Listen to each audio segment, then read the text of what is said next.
Hi, everybody. Good afternoon. It's 1 o'clock Wednesday, September 1, a new month. Thank you for joining. We have an agenda and not much on the agenda, but usually we have opportunities for questions, and I'm sure that there will be. Reminder that we are now doing. See, just as I say there are questions, people start adding them into the agenda. You guys, I tell you. We are doing twice monthly Zooms right now, and our next Zoom will be September 15. So mark your calendars, first and third Wednesdays.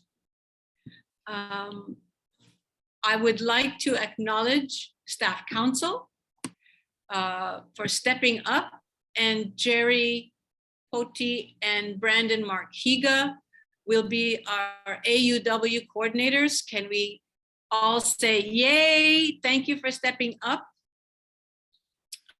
It's really a very, very important campaign. We the chancellors had a Zoom meeting this week, and the AUW folks were invited. John Fink is the CEO now, and Mel, whom many of you might remember from the days of the softball games. But they were saying that this year in particular is really important for AUW because there are so many families in distress.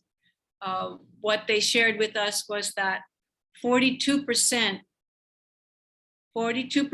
of the population of the state falls into that tier of the economy that's known as ALICE, which is asset limited, income constrained, employed. These are families whose members are employed, but who are just above the poverty line, and any impact on employment would be severe. And 42% of our state population falls into ALICE. So that's, I think, something that I'm taking to heart. So we are going to be really focusing our efforts on raising funding for AUW this year. So thanks again to Staff Council, to Jerry, and to Brandon. They just agreed to do this, so we haven't gotten anything going yet. But please, when the call goes out for contributions, for donations, for participating in these activities, please do reach into your pockets, and as to whatever level you feel comfortable, help out your neighbors and your friends, actually. Great. Okay, updates on the vaccination protocol for students and employees. I just have one, and there will be others from other administrators, but I'm hoping that by now, all of the instructional faculty know that they can access their class rosters through the STAR app, and the listing that is shown lets you know which of your students are cleared for campus. They will have a green check. I've seen the screenshot of that. So it's a green check that lets the instructor know that either through vaccination or through negative test results, the student is cleared. So all the instructional faculty can access that. And if there are any questions on that, I will address them at this moment. Anybody got questions about, is there a link for that site? Of course, it has been sent to you through Announce, and I believe it may have been sent to you by your department chair as well. And if there's somebody on the call who has that link for the app, could you please put it in there? I could find it, but you all can find it first. Who's going to be first? Is it going to be Jamie or is it going to be Angela? Who is going to find the link first? Thank you, Jamie. Can I just make a quick comment? Sure, Amy. Just our faculty are using it and really grateful for that app. And it isn't totally accurate. So if you have somebody with a dash, they may have been vaccinated, but for some reason it's not showing. So if you got a non-green check person in your face-to-face class, just ask them. They may have the vaccine card. Right. They may not have uploaded it. That's one thing. Or there may be a lag between the time that they got the test results and the time that the clinical labs uploaded the results. So there is that possibility. And what I understand is at this moment, the app is refreshed daily. So it could be that the person did it early in the day and it won't get uploaded until nighttime and the green check won't change. But the chancellors were told that in the next little while, maybe by the end of this week or next week, it will be done in real time. So if the student uploads, it will show right away. But right now it's only refreshed once a day. Thank you, Amy, for that. Other questions about the support app?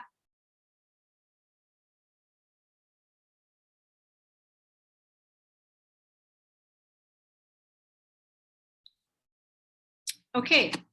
I'll let the other admin folks update you guys from the stuff from their areas, and then we'll address some of the campus questions. Okay, Carol, you had something to share. Good afternoon, everyone. I have a couple of announcements. One of them is about the Oahu Back to Work program that we're doing with the system of community colleges in the city and county of Honolulu. There are numerous different classes being offered for people who are out of work or underemployed. And if you know of anyone, they can go to oahubacktowork.com. That's all the words run together.com. The other two announcements have to do with upcoming webinars. One is Kalaupapa Place Names with John R.K. Clark. It's a free webinar on September 16th from 5:30 to 6:30. And then the other one is Back in the Day, 1946 Facts and Throwback. That's going to be on September 30th from 5:30 to 6:30. And I'm going to put the link in the chat box so you can see how you can go in and register for those. Thank you.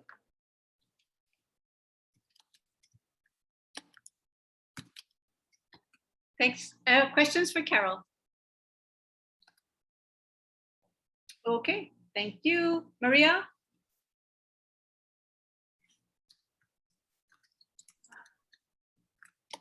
Good afternoon, everyone. I hope you had a good first week of the semester. This is something that should have been done last spring, and it's totally my fault because I forgot to ask Sean to send out the DC evaluation survey. So I'm asking him to do it now. I was going to email the department chairs, but this is a venue where I can tell the department chairs and also the faculty already that department chairs will be sending out the department chair survey or evaluation, which is for the previous academic year. Some of your department chairs might want to find out how they can improve and things that is working that they could do better or things like that. So anyway, so I'm asking him to send it out. I do not know when he will do it, but hopefully it's going to be soon. So watch out for the DC evaluation. It's going to be sent out for last academic year. I'm sorry about that one, but it's totally my fault. Forgot about it. Thank you. Have any questions? I forgot about it once too when I was VCA, so it does happen. Even I can't even blame COVID for my forgetfulness. At least Maria's got all the other things that were going on. So thank you, Maria.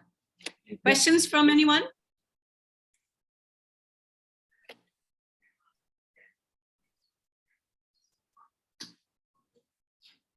Okay, Noel. Just a quick reminder for instructors, participation verification. You guys are be able to see that starting today until September 7th. So basically today to September 7th. So go ahead and mark those students who have participated in the class. Jerry will start to drop students the day after. So basically September 8th through the 14th. The other thing I wanted to touch briefly upon is students who say that they tested positive for COVID and they cannot take the tests. All right, if you run into those students, go ahead and have them email me and Brian, both of us, because there is a separate form and a process for those students. So basically anybody who tests positive for COVID, they cannot do the test because they might test positive again for the next, I believe it's 90 days or so. So if you run into those situations, let us know. The other one I'll touch over briefly and then Brian kind of follow up if I miss anything.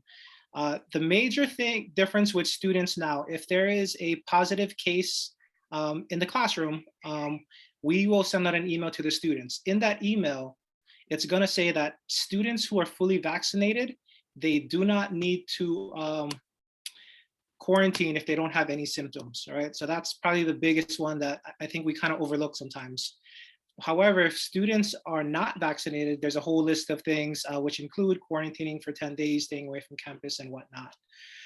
But when you do get that email, especially the instructors will try to include you on those. Just know that there's a basic difference between vaccinated and unvaccinated. Brian, you want to add anything on that part? No, thanks. And as a good segue, so I am providing a link in the chat, and I know it comes as a big surprise to everyone, but when you're vaccinated, you're not really close contact anymore.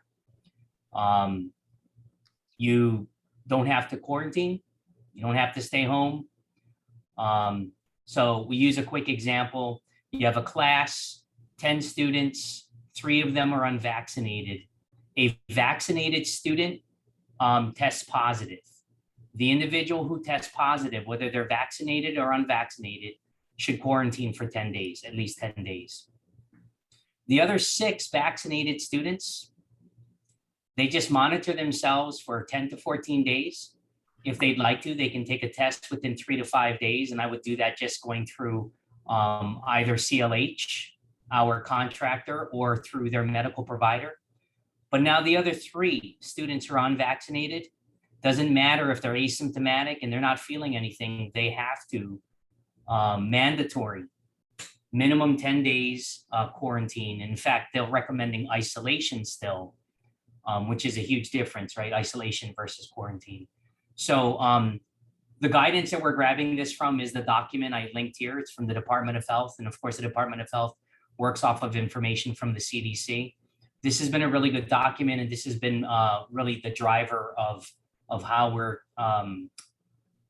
advising instructors and department chairs and students.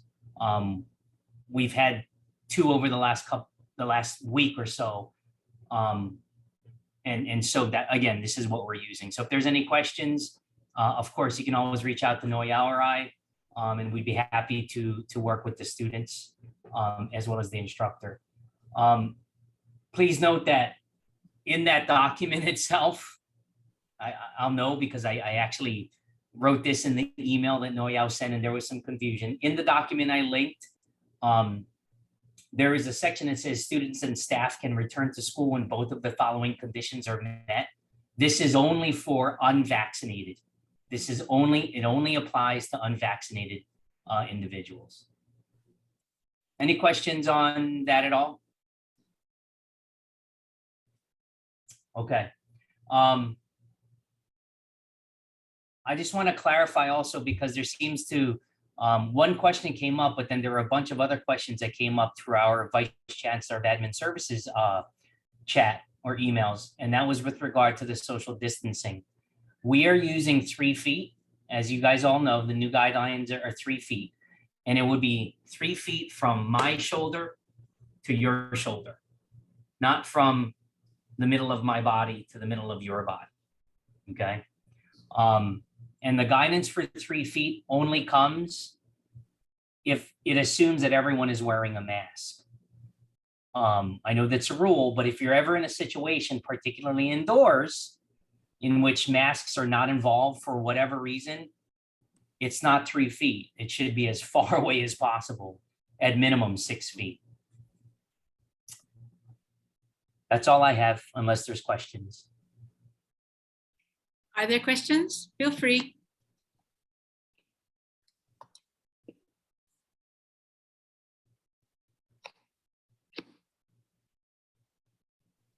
Before I go, I'll say a happy 545th day of the pandemic. Today's the 545th day. Or I could say happy 610th day, which was when the first case showed up. Either way, happy days, folks. Thank you. Okay. We'll get to the questions that are on the that have been added to the agenda. Spring 2022 course formats for scheduling purposes. Maria, you want to talk about what we're expecting for spring 2022? No. I don't have any guidelines for now because we've not really talked about it. I mean, it will be, I don't know. I mean, I'd like to open up the campus and say we can have more face-to-face, but it's just hard, you know, like what's happening now, our numbers are so high. And even Navaya and I were just talking and said, when we had 40 cases on the state, we locked it down, but now we have 1,000 something and we're still open. So, you know, like it's so hard to predict. So I'll have a cacao meeting later today and maybe I'll get more guidance on what the suggestion is gonna be. Yeah, I think through the summer, I know at the Chancellor's conversations, it was, you know, January 2022, we're looking to bring more and more people face-to-face on the campus, but that was before there were all of these cases. So I don't, like Maria, I don't know if all of these cases make a difference. Now, the other variable that's in play now that wasn't in play before was that now we have vaccine. Now, if we have, and we will, the university will mandate vaccination for spring 2022. That's the other question that's on the agenda, is communication from the system about vaccine requirement for spring 2022. There is going to be a policy that will be finalized very soon, I hope, that will say vaccine is mandatory.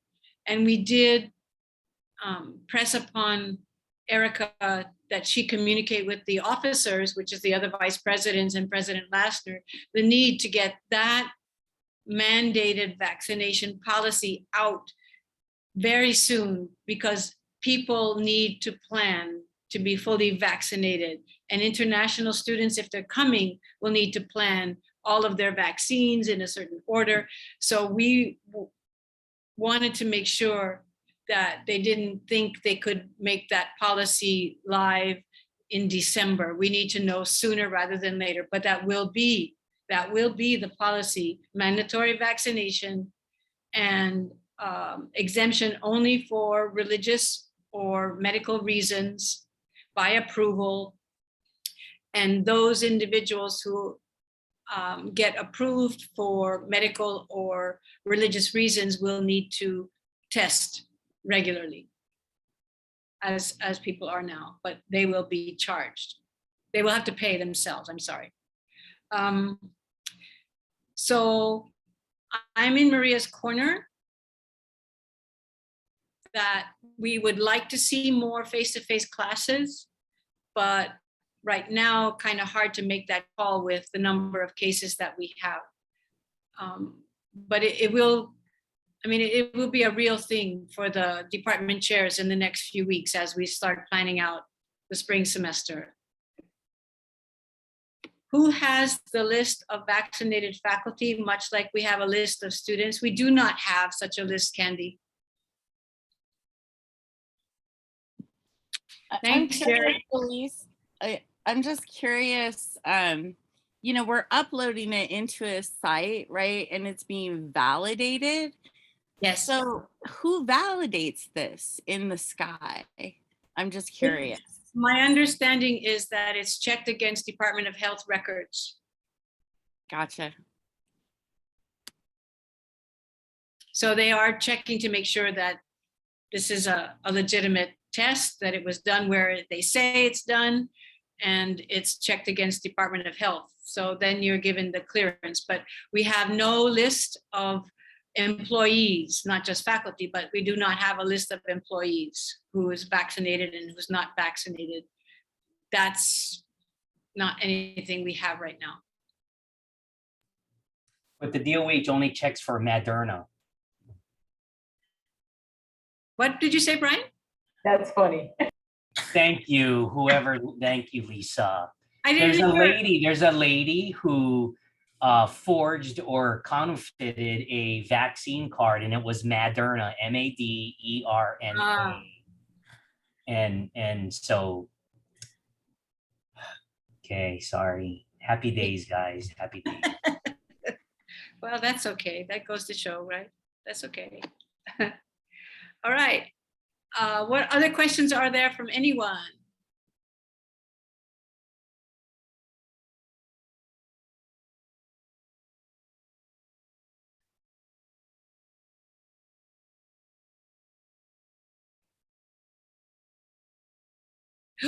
That's it.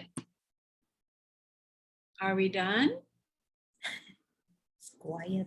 I'm trying to do a counterfeit card right now. Does anybody know how to spell Pfizer? Is it? Just check. God. Means you could help out our registrar, Jerry Anokawa, and remind everybody that registration for spring does start in October. So people have to start scheduling their spring classes now. Thank you.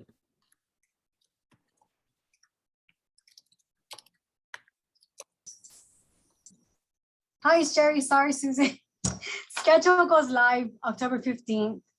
Registration. Yeah, and then Star Shopping Cart goes live October 18th. And then Reg starts Monday, November 8th. So yeah, I know we just started the fall, but here we go planning for spring. So let's do it, people. Let's go.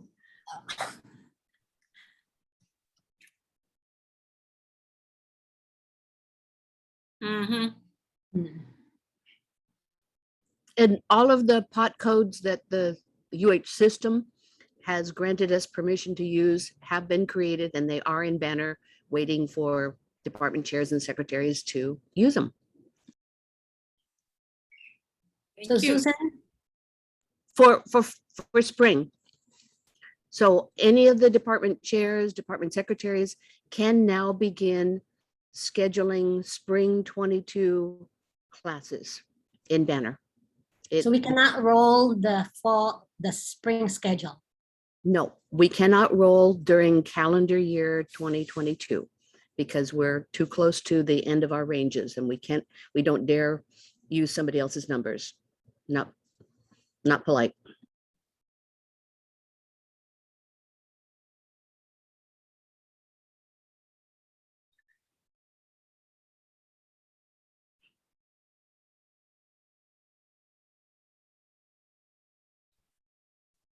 So we've been talking about this. There are several departments without a secretary.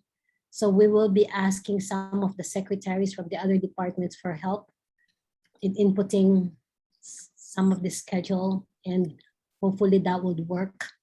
Because I mean, if they are gonna start from scratch for this semester, for this spring schedule, it's gonna be a lot of work for the department chairs who do not have a secretary. Maria, it will be all of calendar year 2022. So Yeah. spring 2022, summer 2022, and fall 2022.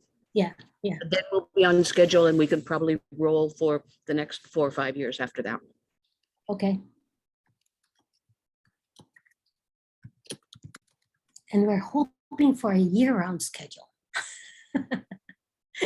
Okay, forget that comment. Maria, you freak people out. Well, we were hoping for a year-round schedule. It's being discussed in the system. So I know I'm gonna try and pull out some data to figure out how many sections and things we could offer.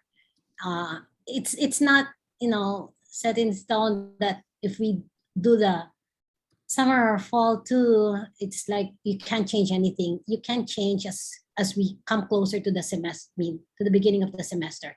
It's just that so that students can plan, so that they can see that the course they're taking now, the next course is also going to be available for them to take the next semester. So that's a goal. It's for helping the students plan for their future schedules, you know.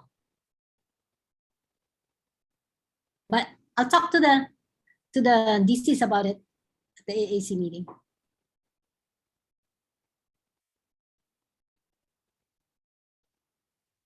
Okay.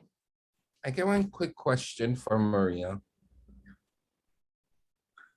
Maria, do you know if other campuses are going to post their class availability before October 15th?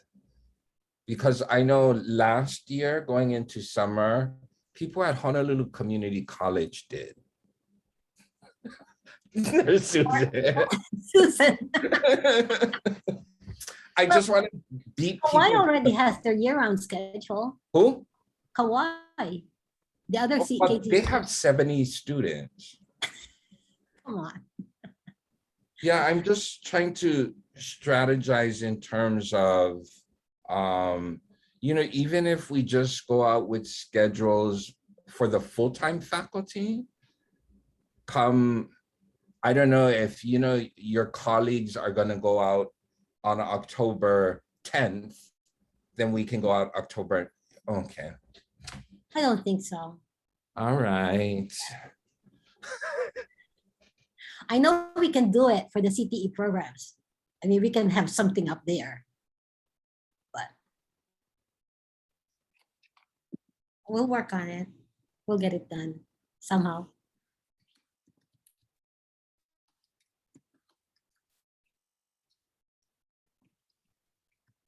Okay. Other questions, announcements? Anybody wants to let us know what's coming up? Thanks, Denise Pearson, Service Learning. I have a quick question or concern about our chicken situation.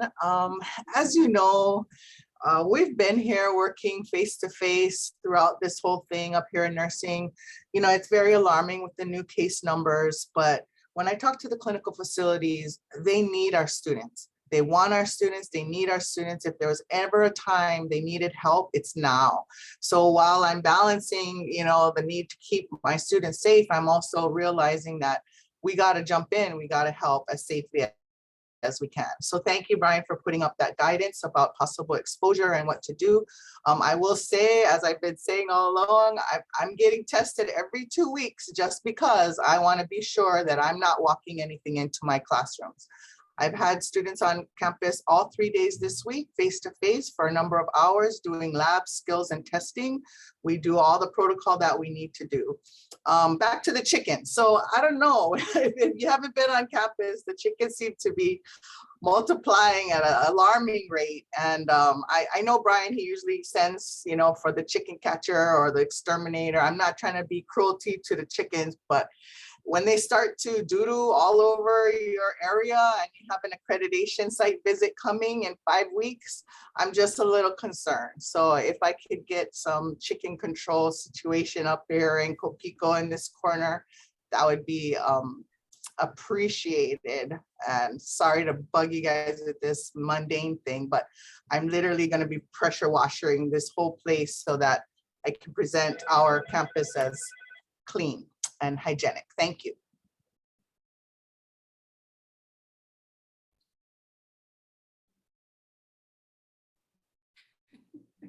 Brian, you want to say anything about the chickens? No, but Sean's on, so I'll defer to him. Any chicken wranglers, Sean, coming on?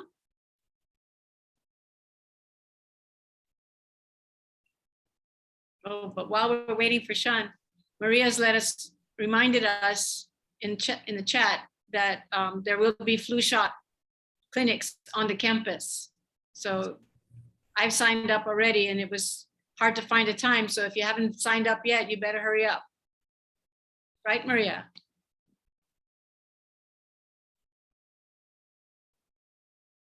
Yes, please register.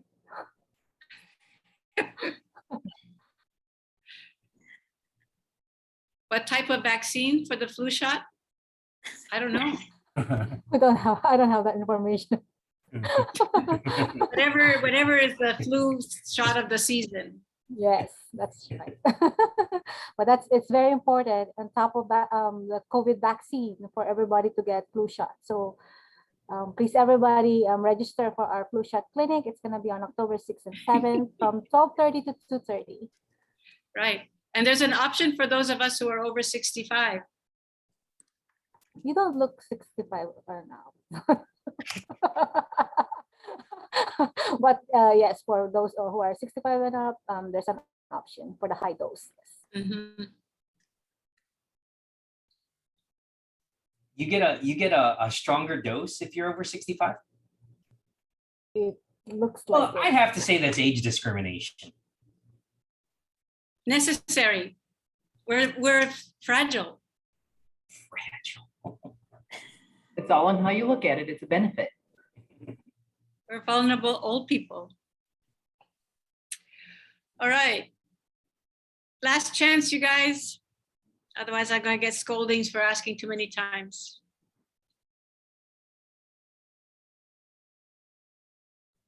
Lisa, we'll get back to you, Aganon. Sorry, we weren't able to respond now, and I don't want to say anything incorrect. We'll email you. Thanks. There's a bounty on the chickens. Catch them yourself. It's like $5. We give them the Costco. That's what you buy when you buy the hot ones. I'm kidding. Not to be repeated. But you see that ad, right? In when you look online and you say, don't buy these things from Costco. They always show the chicken. I don't know why. Go get all the fresh eggs behind co-op. Whoever's office that is, stick your hand outside from the air conditioner that's right there. There's like about 10 eggs there. Oh, but yeah, you don't know what stage of incubation they are. You. Yeah, it's right. nothing like trying to have an exam and every 5 minutes is, I mean, I cannot tell them to shut up, like the blowers, like I could tell the auxiliary staff, could you just give me half an hour? Like it just never ends. So it's a distraction. It's like I said, it's borderline on the you know, hygienic, you know, due to where, depending where they are. So sorry. But I will say, Lisa, I've walked around with accreditation teams before, and they're just so charmed by the chickens. They'll just say, oh, look at that, chickens on the campus. Isn't that cute? So, you know, if you can clean up the crap, they'll be charmed. I'll keep that in mind. All right. Okay. Yes, they're terrible, terrible birds. I know. They make holes in the ground and people trip and then tell us, you know, I'm not going to sue you, but just so you know, I tripped on your campus in a chicken hole. All right.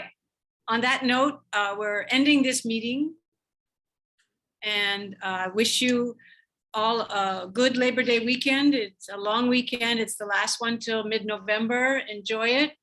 Make sure you do not labor on Labor Day. Take the day off. We're all going to try to replenish the energy and come back. As always, take care of yourself. Take care of your loved ones.